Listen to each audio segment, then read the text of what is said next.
Bismillahirrahmanirrahim. Assalamualaikum warahmatullahi wabarakatuh. Perkenalkan, nama saya Herdianto Wahyu Pratomo, MPDI, dari Program Studi Pendidikan Agama Islam Universitas Majalengka dengan NIDN 0415059003. Izinkan saya pada kesempatan kali ini untuk memaparkan perihal rencana pembelajaran semester guna untuk prasyarat sertifikasi dosen.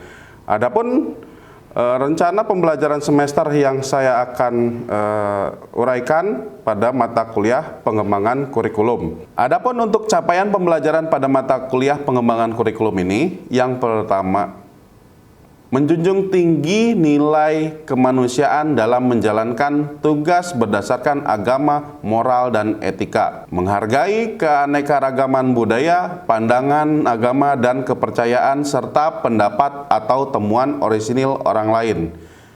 Menginternalisasi nilai, norma, dan etika akademik. Mampu menerapkan pemikiran logis, kritis, sistematis, dan inovatif dalam konteks pengembangan atau implementasi ilmu pengetahuan dan teknologi yang memperhatikan dan menerapkan nilai humaniora yang sesuai dengan bidang keahliannya. Mahasiswa mampu mengambil keputusan secara tepat dalam konteks penyelesaian masalah di bidang keahliannya berdasarkan hasil analisis informasi dan data. Terampil menyusun mengembangkan perangkat pembelajaran pendidikan agama Islam secara baik dan tepat sesuai kerangka dan prosedur. Terampil menerapkan pendekatan dan metode pembelajaran pendidikan agama Islam yang mendidik, efektif, menyenangkan, dan bermutu. Menguasai teori-teori umum pengajaran atau pedagogik. Kemudian menguasai ilmu keislaman di Dirosah Islamiyah. Adapun capaian mata kuliah, mahasiswa mampu menjelaskan hakikat kurikulum pendidikan. Mahasiswa mampu menjelaskan komponen-komponen utama dan komplemen kurikulum. Mahasiswa mampu menganalisis dasar atau landasan pengembangan kurikulum pendidikan. Mahasiswa mampu menganalisis faktor-faktor pengembangan kurikulum pendidikan Islam. Mahasiswa mampu menjelaskan jenis-jenis kurikulum. Mahasiswa mampu melakukan dan pendekatan sistem dalam pengembangan kurikulum. Mahasiswa mampu melakukan analisis tugas dan jenjang belajar dalam pengembangan kurikulum. Mahasiswa mampu menganalisis langkah-langkah dalam pengembangan kurikulum. Mahasiswa mampu menjelaskan model-model pengembangan kurikulum. Mahasiswa mampu menjelaskan kriteria evaluasi kurikulum. Mahasiswa mampu menelaah kurikulum pendidikan agama Islam di sekolah umum. Mahasiswa mampu menelaah kurikulum madrasah. Mahasiswa mampu menguraikan konsep dan mengembangkan kurikulum merdeka. Mahasiswa mampu menjelaskan landasan filosofis pengembangan kurikulum merdeka. Adapun untuk media media pembelajaran dalam penerapan mata kuliah pengembangan kurikulum ini, yang pertama PowerPoint, perangkat lunak sebagai perangkat lunaknya, kemudian aplikasi yang namanya Quizzes. Ya, kemudian untuk perangkat kerasnya itu menggunakan proyektor, kemudian laptop ataupun notebook, dan kemudian HP atau handphone. Adapun untuk pertemuan kali ini, pertemuan minggu kelima, ya, tentang jenis-jenis kurikulum yang diharapkan mahasiswa mampu menjelaskan, memahami jenis-jenis kurikulum pendidikan Islam. Untuk lebih rincinya akan ditayangkan melalui video berikut ini. Bismillahirrahmanirrahim. Assalamualaikum warahmatullahi wabarakatuh. Waalaikumsalam warahmatullahi wabarakatuh. Oke, bagaimana kabar hari ini? Alhamdulillah. Terkait dengan pertemuan kali ini, bahwa pada materi sebelumnya itu kita itu membahas terkait tentang apa saja konsep dasar dan hakikat desain pembelajaran. Jadi sebelum kita atau sebagai calon tenaga pendidik, ya, pada dasarnya harus mengetahui apa saja sih yang diperlukan, kan gitu. Tidak semerta-merta tanpa ada yang namanya persiapan. Wah, saya pengen jadi guru langsung saja, kan nggak mungkin, ya, tanpa proses di setiap ininya. Nah, makanya di sini materi sebelumnya itu sudah kita tempuh, yaitu konsep dasar dan hakikat desain pembelajaran. Dari sini selanjutnya tema atau materi yang akan kita pelajari pada siang hari ini terkait dengan konsep, landasan, komponen, prinsip, model-model, dan evaluasi. Ya, singkat saja, kalau misalkan landasan dari kurikulum, apa sih yang disebut landasan dari kurikulum itu apa? Yang menjadi dasar kurikulum, yang menjadi dasar kalian berpakaian apa? Yang menjadi dasar kalian berbusana apa? Hukum, payung hukum. Ya, landasan kurikulum di sini itu hukum, payung hukum, ada dasarnya. Kalian memakai busana, dasarnya apa sih? Agar tidak masuk angin, agar tidak malu dan lain sebagainya. Kalau misalkan dalam konteks pembelajaran, dasarnya apa? Agar supaya tertib salah satunya. Terus kemudian ada supaya terstruktur, terarah. Jadi tidak ngasal-ngasal. Kadang kalau misalkan saya gini ngajar, tanpa ada ngasar, oh saya langsung loncat ke sini, evaluasi. Apa yang mau dibahas? Iya kan? Otomatis proses yang pertama tahapannya apa? Landasan dulu, ada konsep. Ya, kalau konsep itu gambaran, oh saya nih punya suatu gagasan atau ide, dituangkan dalam sebuah coretan, tulisan.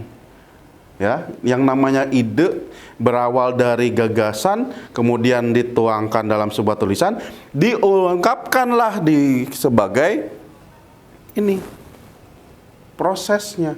Jadi jangan sampai hanya berbentuk konsep, nggak ada actionnya, nggak ada evaluasinya, sama aja bohong. Kayak mau bikin produk, nggak tahu mau bikin apa, ya kan? Kalau misalkan pengen kopi apa sih yang ini kan? Bikin kafe, pengen kafe apa sih? Main seblak dan lain sebagainya, ya. Makanya dari situ kita harus tahu bagaimana konsep, ya. Konsep di sini terkait dengan kurikulum. Nah, ini yang menjadi faktor utama, ya, kita harus ketahui antara pendidik, peserta didik, kemudian tujuan pendidikan itu harus sama-sama bukan terstruktur lagi, berkesinambungan atau tersinkronisasi. Antara satu dengan yang lainnya tuh harus sinkron, harus yang saling berkaitan. Jadi jangan sampai kalau misalkan di sini ada pendidiknya, saja, tapi peserta didiknya nggak ada, gimana? Sama aja bohong. Ada peserta didik nggak ada pendidiknya, atau ada peserta didik tapi tidak ada interaksi, mau ngapain?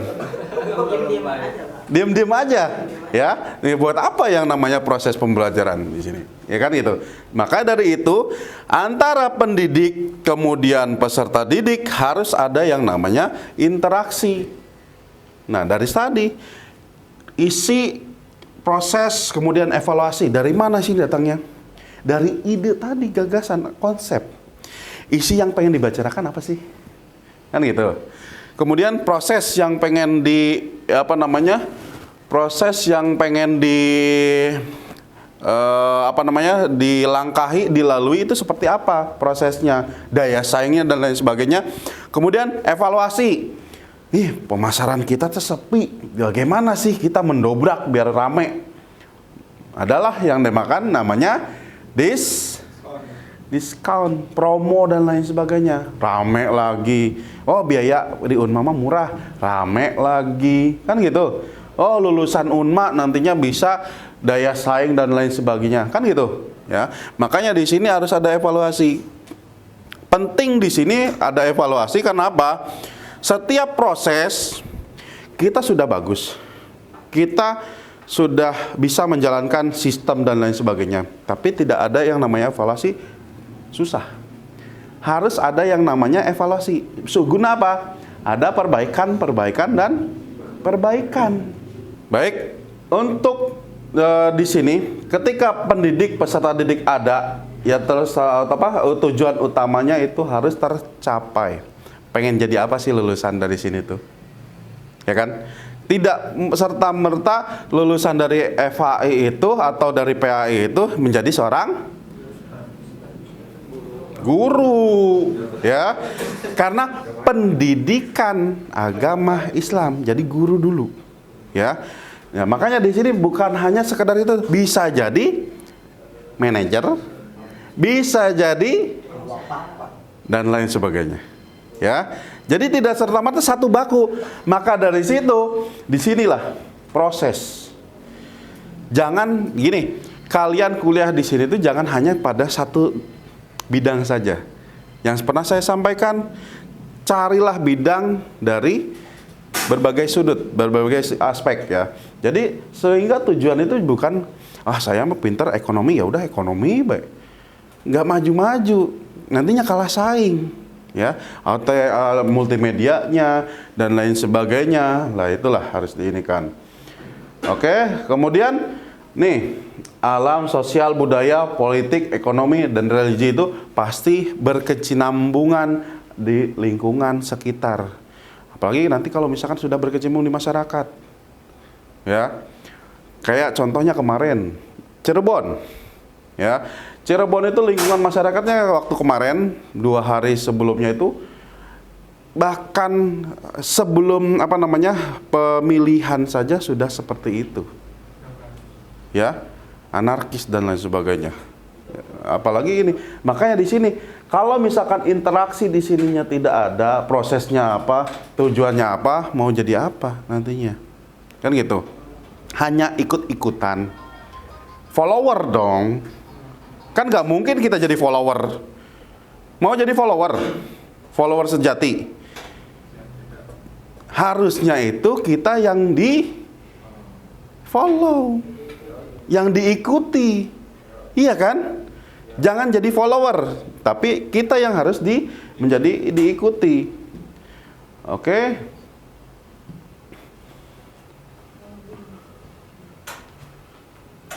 Nah, ini terkait dengan pengertian kurikulum dan lain sebagainya sudah kita kita bahas. Kemudian baik, kita di sini konsep daripada kurikulum itu kita harus ketahui dasarnya itu ada 4, ya. Yang pertama itu harus adanya ide, gagasan dan lain sebagainya. Tanpa adanya ide, sebuah pencetus, sebuah produk itu tidak akan keluar, tidak akan ada hasilnya sebelum ada ide. Mau seperti apa dan lain sebagainya, ini berdasarkan ide, ya.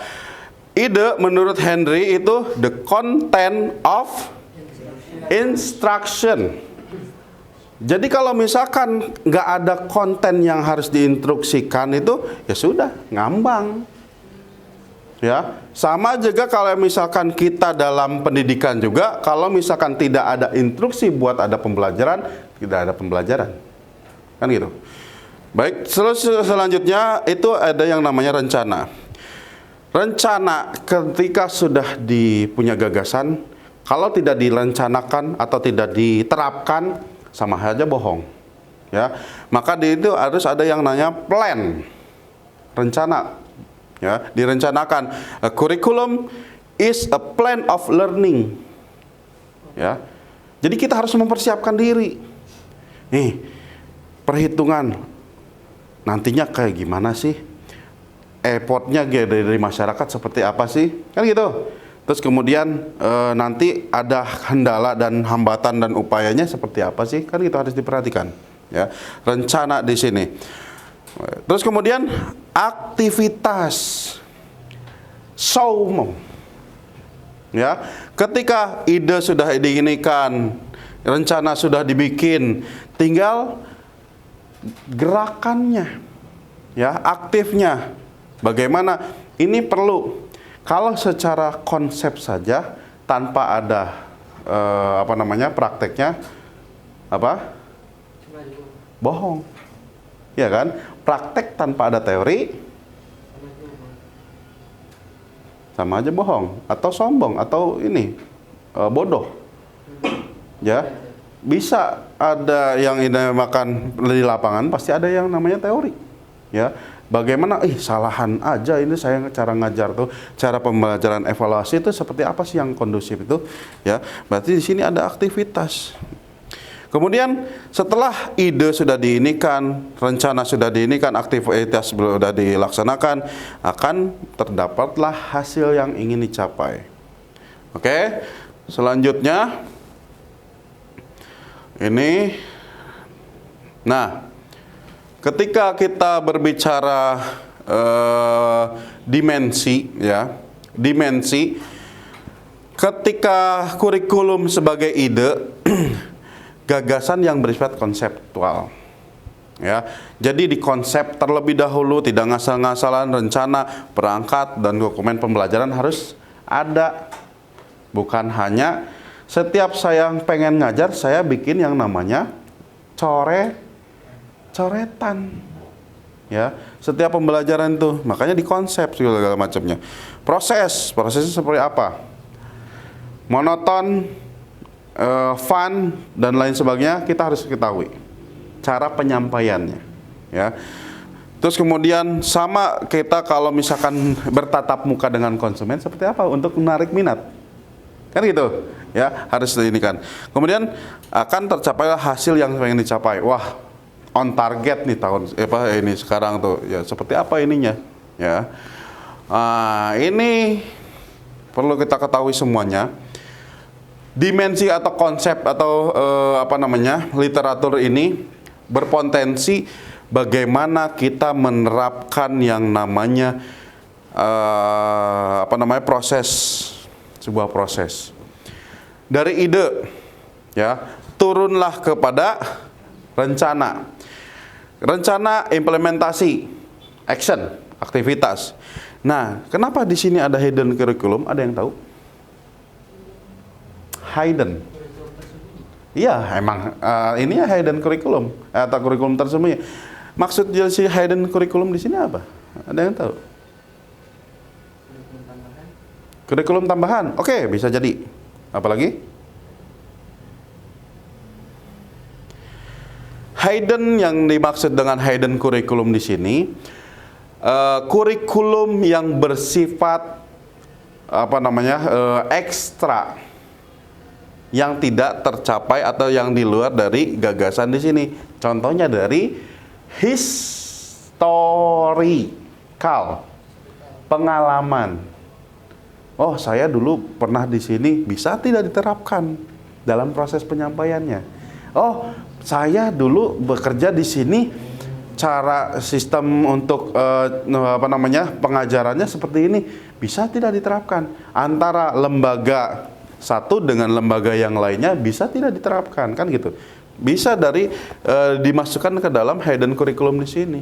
Bisa diterapkan kalau misalkan sefrekuensi apa yang diidekan, apa yang direncanakan itu sama, ya. Pada hasilnya akan menghasilkan sesuatu yang yang lebih effort dan lain sebagainya. Nah, itu harus ada yang namanya hidden curriculum ketika sudah baku. Saya menerangkan kalau misalkan pembelajaran yang sukar, mau gimana? Buku referensi segala macam sudah saya baca, tapi kalian itu sukar dipahami, masih tetap belum paham. Dari apa? Dari mana? sisipkan di sini berdasarkan pengalaman. Nggak ada masalah. Jadi kalau misalkan hidden curriculum ini sangat efektif, membantu juga di samping menggunakan media atau alat bantu. Ya, itu. Makanya di sini harus diinikan, harus dikonsepsikan. Nah, ini konsepsi dan lain sebagainya. Kemudian ada salah satu mana? Bentar dulu, bentar. Nah, ini komponen kurikulum yang harus kita ketahui. Tujuan harus tercapai, harus jelas, kemudian harus tercapai.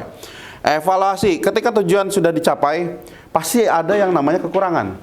Evaluasi, apa sih dari kekurangan tersebut? Desainnya kurang, penampilannya kurang menarik. Bikinlah semenarik mungkin. Apapun itu. Evaluasi di sini, evaluasi bukan hanya berbentuk soal ya. Kadang yang kalian ketahui itu evaluasi soal, tanya jawab atau ngisi pertanyaan.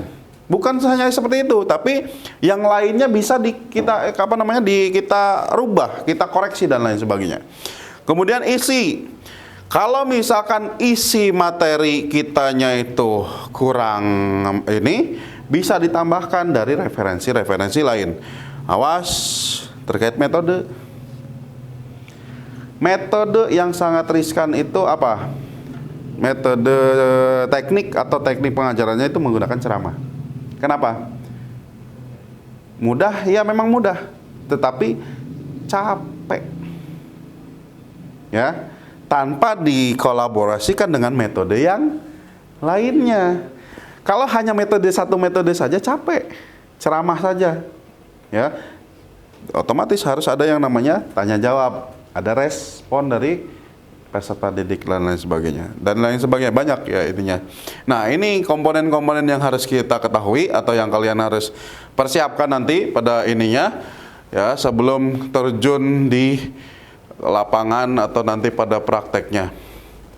Terakhir ini tujuan kurikulum. Ketika tujuan pendidikan ini kan dasar ya, landasan utama. Kemudian ada institusional, tujuan kurikuler, tujuan TIU ya, bisa disingkat tujuan instruksional umum atau institusional umum. Kemudian ada tujuan institusional khusus. Ya, ini harus kita kuasai dari mulai awal, dasarnya apa, kemudian institusi, lulusan dari sini tuh pengen apa, jadi apa. Tujuan kurikuler, dari mata kuliah pengembangan kurikulum, kalian bisa jadi apa? Guru BK, BPBK bisa. Ya, bimbingan konseling lain. Guru yang namanya diberi tugas tambahan spesialis kurikulum bisa.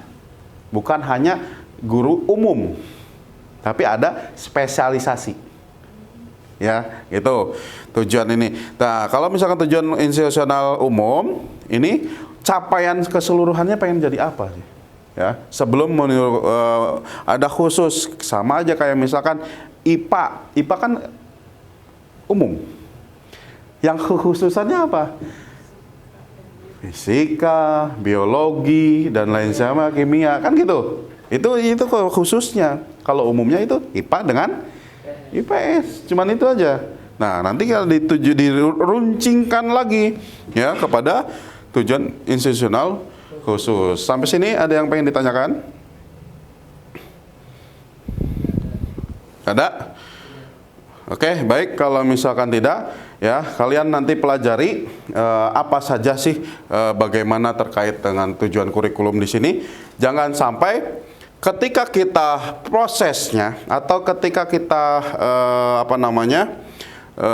waktunya kita tidak menguasai, ya kayak tadi idenya tidak ada, apalagi nggak direncanakan, ditambah actionnya, pengalamannya kurang, wah udah hasilnya tidak akan maksimal. Ya, enggak banyak kejadian-kejadian yang ini tidak akan maksimal. Ya itu. Oke, mungkin sampai sini.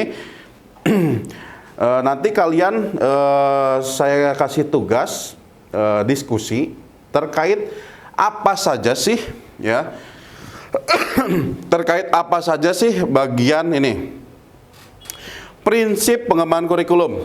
Kalian cari dulu, ya, kalian cari dulu yang relevansi dengan prinsip itu apa saja. Maksudnya gini, relevan dengan prinsip satu, misalkan gagasan membuat yang namanya mengoptimalkan iptek, ilmu pengetahuan dan teknologi. Relevan dengan apa sih? Apakah dengan membuat program? Apakah meneruskan program yang ada atau mengembangkan program yang sudah baku tertinggal, kan itu. Terus kemudian ya prinsip fleksibilitas. Sefleksibel mungkin, jangan dibikin rumit. Coba kalian cari dari mulai relevannya, fleksibel tidak. Kalau ada yang mudah, misalkan program satu dengan programnya, kalau misalkan ada yang lebih mudah, contoh, ketika kalian menggunakan yang namanya e-commerce, banyak pilihannya. Mana yang termudah, mana yang fleksibel, mana yang mendapatkan ibaratnya effort atau keuntungan kepada kitanya apa? Pasti pilih-pilih. Ya, makanya fleksibel, cari fleksibelnya. Terus kemudian kontinuitas. Apakah hanya di tengah jalan sudah berhenti? Apakah berlanjut? Ya, kalau misalkan secara kontinuitas kan berkelanjutan. Bisa diterapkan. Oh, saya tuh ada manfaatnya, ini dapat potongan terus dan lain sebagainya. Oh, pembelajaran seperti ini bisa dikendalikan dari HP dan lain sebagainya. Ya, itu bisa continue.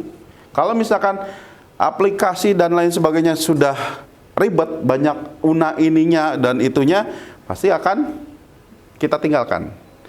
Terus kemudian efisiensi, pemanfaatan yang namanya kuota, boros kuota atau tidak dan lain sebagainya, kan gitu. Apalagi sekarang yang namanya kapasitas, ya, pemakaian kapasitas efisien atau tidak. Bahkan HP itu atau perangkat itu harus yang super canggih dan yang kapasitasnya itu yang menampung besar, ya. Itu saja, ya. Kalian tinggal diskusikan, tugas dari saya diskusikan, cari yang namanya prinsip relevansi terhadap pengembangan kurikulum, prinsip fleksibilitas, prinsip kontinuitas dengan prinsip efisiensi. Oke, baik, itu saja. Nanti hasil dari diskusi kumpulkan ke saya, ya. Nanti jam 12 kita akan ini lagi untuk membahas yang namanya apa sih dari gagasan dari kalian tentang gambaran dari prinsip umum dari keempat ini. Baik, itu saja yang bisa saya sampaikan. Mohon maaf bila banyak kekurangan. Syukron. Wabillahi taufiq wal hidayah. Assalamualaikum warahmatullahi wabarakatuh. Waalaikumsalam.